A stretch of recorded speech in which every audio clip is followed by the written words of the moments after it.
Hello everyone, and welcome to Introduction to Political Science. The purpose of this video is to introduce myself and the course basics along with the first chapter of the text. My name is Dr. Melissa Bice, and I am an assistant professor in the Department of Political Science and Public Administration.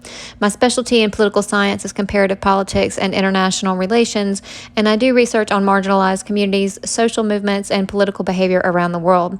I wrote my dissertation on indigenous women's social movements in Bolivia and received my doctorate from the University of Tennessee in 2013. As we move through this online course, the best way for you to reach me is through Canvas chat or my email address, melissa.bice@uncp.edu. I will be conducting office hours Monday, Wednesday, and Friday from 8 till 9 in the morning and 11 till 12 in the afternoon, completely through WebEx. The link that you click on to reach me is listed in the syllabus. So, we will also have periodic study guide coverage, but we will not have a synchronous meeting time for this class.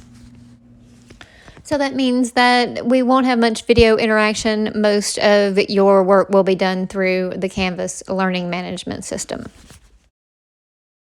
Since this is our introduction, I will briefly cover the major concepts that establish the foundation for the study of politics as a, quote, science.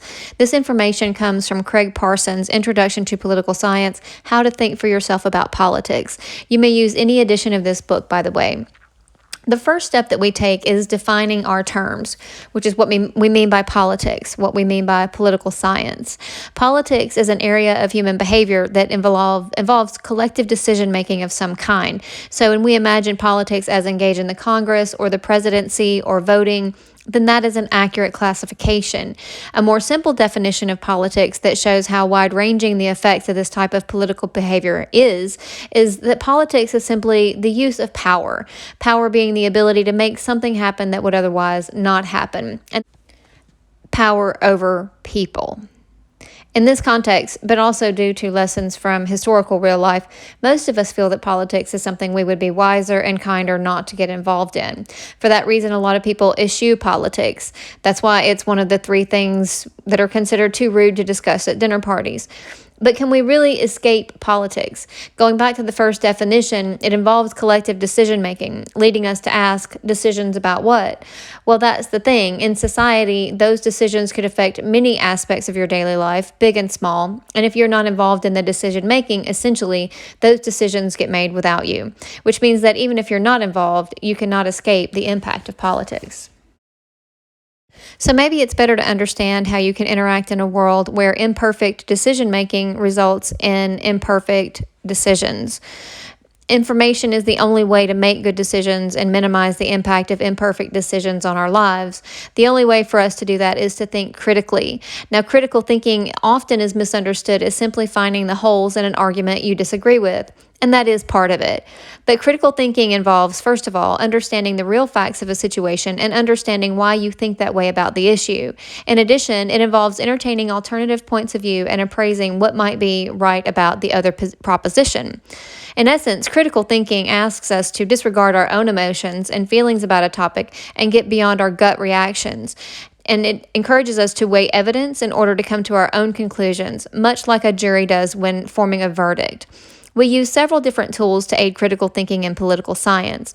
The first is simply describing, neutrally, the events as they occur, without imposing personal beliefs onto it. The second tool for critical thinking involves understanding different political ideologies and philosophies and how they may be involved in influencing decisions. And then finally, what a lot of people argue is most important is using political science, which is a systematic effort to explain why politics works as it does. Political science research attempts to divorce itself from ideology except as a tool for understanding how ideology influences behavior. In other words, political science views its job as not necessarily telling people which policy or position is right or wrong, but is most interested in making generalizations about how institutions, people, and organizations operate under different conditions. For example, instead of attempting to prove that socialized university education is best for a society, political science research will either discuss the budgetary implications of such an issue in a society, It will either also identify areas of political ideology that create barriers for passing such policies in a place like, for example, the United States, or it might identify patterns among countries that have socialized university education and compare them to countries that do not. One important approach to critical thinking in the study of politics is to compare three basic explanations for why political behavior looks as it does. For example, from the rational material standpoint, people do what is rational in their own self-interest based on material conditions presented to them.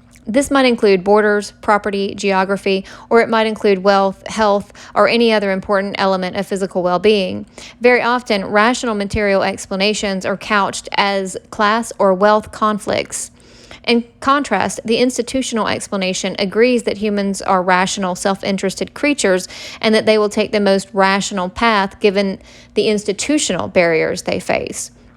Institutional explanations include anything related to how rules are made or implemented in society. The specificities of the rules might overlap with the rational material, wherein you see that institutional rules are built to address rational material issues, not just wealth, but perhaps climate change or some other physical threat. Finally, the ideational explanation merely sees people as behaving according to their beliefs. This is the easiest explanation to understand. To understand political behavior, we can analyze behavior based on these three explanations. We then can gather data to analyze whether one influence was stronger than another, and thus make some scientific conclusions about political outcomes. For example, we can explain the 2013 shutdown, which is an example found in your text, that occurred over the Affordable Care Act. During this time, Republicans and Democrats shut down the government over the budget, and these were the contentious issues involved. From the standpoint of rational material explanations, the Affordable Care Act was an affront to people with higher incomes, and Republicans are often on the side of lower taxes and smaller welfare payouts and programs for the poor. On the other hand, Democrats view programs for the poor as important and tend to represent working class issues, and lower earners would be the biggest beneficiaries of the Affordable Care Act.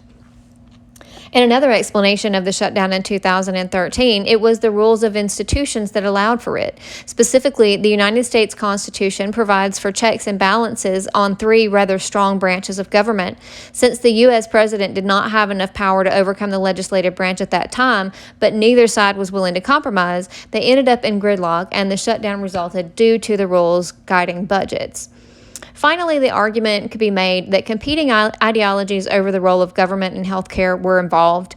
Obama's view of the government's role clashed with that of Republicans, leading to an inability to find common ground, which led to the government shutdown. In essence, we have three alternative explanations for why the actors in this scenario made the decisions they did. At no point in this analysis have we levied judgment about whether it was right or wrong. As political scientists, it is our goal to explain, not to excuse, nor to convince. We could use the same set of explanations to discuss the 2020 election, the withdrawal of troops from Afghanistan, as well as why the 2016 election was won by Trump. Essentially, these three explanations provide a lot of possibility for analyzing politics. Through systematic data collection and analysis, we could determine which of these explanations is strongest. Most science, in fact, involves testing these propositions against each other. Our overarching goal in the sciences is to provide explanations for phenomena. An important element that distinguishes political science from history or public relations is the use of scientific methodology and robust data collection methods that identify and interpret evidence. A great deal of work in the discipline involves organizing evidence, which for human behavior can include numbers, texts, images, artifacts of human interaction, and so on. In a systematic way, we analyze this information in order to come to conclusions about politics. There are several different methods that are utilized in political science. The two most common are quantitative and qualitative methods. With qualitative methods, correlations and cross-case patterns are looked at across a large number of observations, which is what we mean by large N. Mostly with quantitative methods, we're using statistical analysis. With qualitative methods, within case or cross-case exploration occurs through case study methods, also known as qualitative historical analysis. This involves detective work to identify the important elements involved in a political issue. Qualitative research is most useful for a small number of cases or observations and is good for revealing details about the causes of phenomena, the thing you're trying to explain. With quantitative methods, the goal is to generalize across a lot of cases. There is a trade-off between these two goals, so ultimately the right method depends on which question you want answered.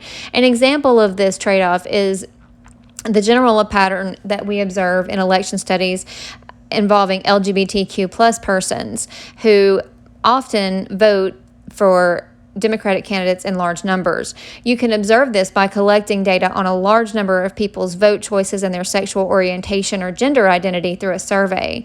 But a survey by nature is meant to capture short, multiple choice answers from a large number of people and does not lend itself to asking people why they vote for the candidate of choice. To find out why LGBTQ plus people vote Democratic, you might do an in-depth analysis and case studies of a few individuals in the LGBTQ plus community. The third major method involves artificial experiments where researchers attempt to mimic the laboratory setting in physical sciences with the intent to control as many variables as possible. For a number of ethical and logistical reasons, it is impossible to offer a true laboratory setting for human behavior studies. So our experiments often take place in real-world settings where researchers manipulate one or more elements of the environment and record what happens. Often this type of potential political situation is used as a way to focus on the interaction between specific social variables, and they're often useful for drawing tentative conclusions about human behavior. Finally, game theory and formal modeling are highly theoretical mathematical applications that model human decision-making through the use of games. These games run off of algorithms assigned to different choices and payoffs. The weakness of the experimental approach is that you cannot always be sure of the findings' applicability in real-world situations. As I mentioned before, there are certain trade-offs for choosing one method or another, and a lot of good research does attempt to combine more than one method to create more robust results. This table summarizes the strengths and weaknesses of each approach along with their main processes. Finally, I conclude with a description of the main subfields within political science. The first main subfield, comparative politics, involves analyzing domestic-level government and politics and making comparisons across states, regions, organizations, countries, and movements. Next, we have international relations, which analyzes the relationships between countries and organizations and laws in the international system. Political theory studies political philosophies and ideologies with an eye to understanding how they impact political behavior. And sometimes political theory gets away with arguing what is right or wrong, or what we call normative science. The other subdisciplines encourage a non-normative approach, or what we call empirical, based only on observations, and one that does not attempt to weigh in on ideological questions. American politics looks specifically at domestic politics within the United States. In reality, this would be subsumed under comparative politics in any other country, but in the United States, it is its own subdiscipline. Finally, in some but not all universities, public administration is included as a part of political science. This discipline is focused on more practical instead of academic applications of organizational theory and policy studies. This chapter and video lecture has summarized the main points from the first chapter in Craig Parsons' text. Hopefully, I have laid the foundation for why political science is a science and the major approaches to studying political behavior systematically.